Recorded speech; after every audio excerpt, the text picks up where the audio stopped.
किसी को पागल मत बोलिए, वो मेरा छोटा भाई है।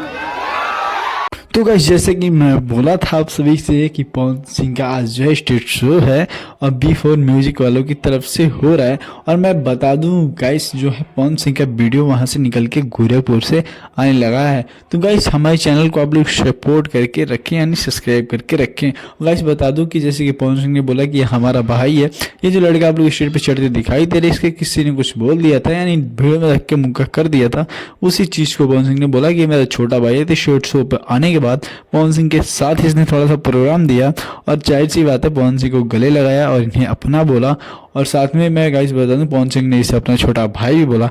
लेकिन हाँ, उससे पहले जो है आप लोग चैनल को जरूर सब्सक्राइब करके रखें, क्योंकि हमारे पास और भी ऐसी वीडियो जो निकल के आई हैं सामने, वो आप लोगों के सामने और आप लोगों के साथ आप लोगों को दिखाने वाला हूं, क्योंकि मज़ेदार सीन हुआ है। और यहाँ पे एक से एक वीडियो जो निकल के सामने आ रही है जो पवन सिंह का जो है काफ़ी ज़्यादा पॉपुलर होने वाली है और लेटेस्ट न्यूज़ भी है गाइस बता दूं। चलिए आप लोग चैनल को सब्सक्राइब कर